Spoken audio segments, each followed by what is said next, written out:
Isabelle Morini-Bosc, ces mois d'enfer après la mort d'Alain. Isabelle Morini-Bosc livre des confidences bouleversantes sur sa vie depuis le décès de son époux. La journaliste dévoile également sa stratégie pour surmonter l'absence quotidienne d'Alain. Le deuil transforme profondément ceux qui le traversent et révèle parfois des vérités insoupçonnées. Lorsqu'une personnalité publique accepte de partager son cheminement intime, elle offre un témoignage précieux. Isabelle Morini-Bosc a choisi de lever le voile sur ces derniers mois difficiles après la mort de son mari Alain. Sur le plateau du Buzz TV ce lundi 9 février, la chroniqueuse vedette a multiplié les révélations touchantes. De fait, elle a abordé sans détour sa relation conjugale, son processus de deuil ainsi que les circonstances réelles du décès. Ces confidences inédites éclairent à suffisance sur sa résilience face à l'épreuve. Invitée sur le plateau du Buzz TV, Isabelle Morini-Bosc a livré des révélations franches sur son intimité conjugale. Par conséquent, la femme de 68 ans a partagé des anecdotes croustillantes concernant sa complicité avec Alain.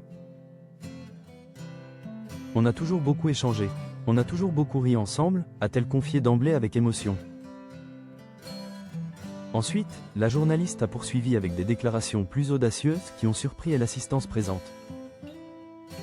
Comme à Elle horizontale, il était plus performant que je le méritais, a-t-elle déclaré sans détour aucun. Elle a même ajouté avec humour, « Moi, j'ai toujours dit en riant fais ce que tu as à faire et réveille-moi après ». Ces mots ont immédiatement déclenché un fou rire général autour de la table du plateau. Nostalgique, la veuve a admis que ces moments privilégiés lui manquent désormais terriblement au quotidien. Cette nostalgie l'a conduit naturellement à évoquer comment elle affronte aujourd'hui cette absence déchirante. Près d'un an après la disparition tragique d'Alain, Isabelle Morini-Bosc s'est confiée longuement sur son processus de reconstruction personnelle. Mon mari est parti, j'engueule toujours sa photo de temps en temps pour l'entretien, a-t-elle franchement révélé ce lundi 9 février 2026 sur Buzz TV. Néanmoins, elle a décidé d'adopter une approche résolument positive pour continuer à avancer dans la vie. Mais j'ai décidé de rire et d'aimer pour deux, a-t-elle affirmé avec une détermination palpable. Ainsi, la journaliste aime son fils pour deux, rit avec sa famille pour deux, partage avec ses amis pour deux. Surtout que mon mari était une machine à bons mots, a-t-elle souligné avec tendresse et admiration. D'ailleurs, elle n'est pas la seule à ressentir cruellement ce vide laissé par Alain. Je sens surtout son absence et Jayen. De mes deux chats qui ressent douloureusement l'absence de mon mari, a-t-elle confié avec émotion. L'animal recherche constamment l'endroit où Alain passait ses journées durant les 3 dernières années de sa vie. Maintenant il s'est reporté sur moi parce qu'avant j'étais celle qui le nourrissait et mon mari celui qui le chouchoutait. A-t-elle expliqué sobrement. Ces détails touchants précèdent une révélation majeure concernant les véritables circonstances du décès.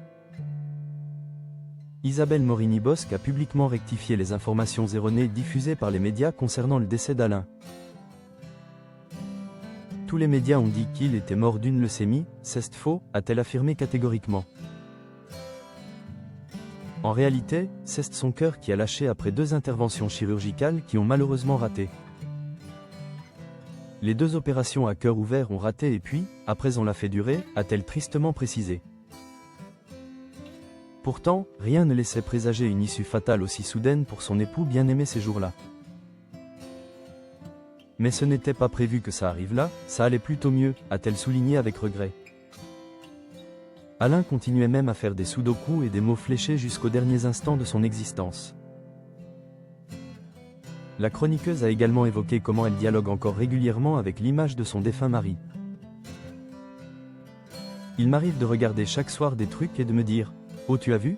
a-t-elle confié. Malheureusement, elle parle désormais à une simple photographie posée sur le guéridon du salon familial. Il y a quelqu'un qui disait l'autre jour « On a beau dire qu'on sent sa présence, non, on sent surtout l'absence. »